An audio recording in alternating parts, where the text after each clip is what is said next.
morning, this is Gabriel Porras with SCW News and our last Decision 2018 update of the evening. We are just getting in some final results now for some of the races here locally. I want to first take you out to the City Council District 3 race, where Paul Canepa will now take the seat for Council for District 3. He beat the incumbent Susan Loftus by a matter of about almost 1,000 votes. He received 53% of the votes, while Susan Loftus received 46% of the votes, and that is a final total for this race. Now for District 5, another divisive race there. Christina Fugazi is going to keep her seat as the incumbent for District 5, beating her opponent, Diane Burgos Medina. Fugazi got 54% of the votes. Burgos Medina got 45% of the votes.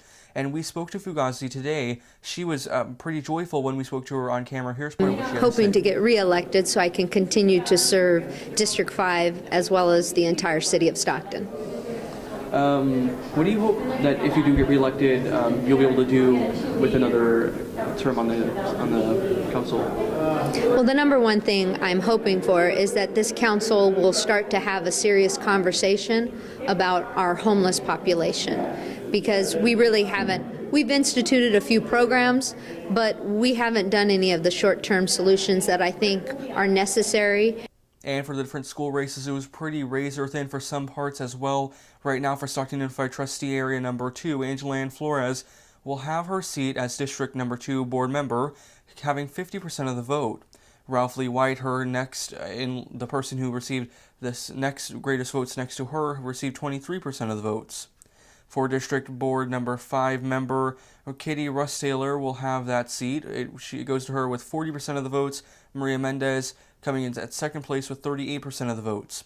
For Stockton Unified School District Trustee Area Number 6, Scott McBrien appears to be in the lead, and that is he will be the final winner in that race. He came in with 43.14% of the votes, with Angela Phillips trailing in at 38% of the votes just behind him. For District Number 7, Dee Johnson won with 41.94% of the votes, and Calendaria Vargas received 39.21% of the votes.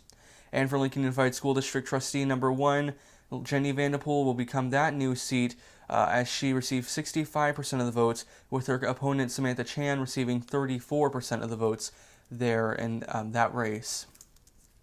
And as I mentioned, a lot of those were close to call earlier, or too close to call earlier, although now it appears as though we have these final answers coming in from the Registrar of Voters Office. And as you may know by now, a little less locally, Gavin Newsom was elected as California's new governor. Dianne Feinstein will be keeping her seat in the U.S. Senate in House District 4. Tom McClintock beat Jessica Morse. And in District 10, it is still too close to call, with Jeff Denham sharing the votes 50-50 with Josh Harder. Well, in the past week, Californians were searching the web mostly for issues concerning immigration and healthcare. According to Google Trends, people in San Joaquin County were mainly searching the web for immigration, seconded by healthcare. In third place, San Joaquin County residents searched for abortion.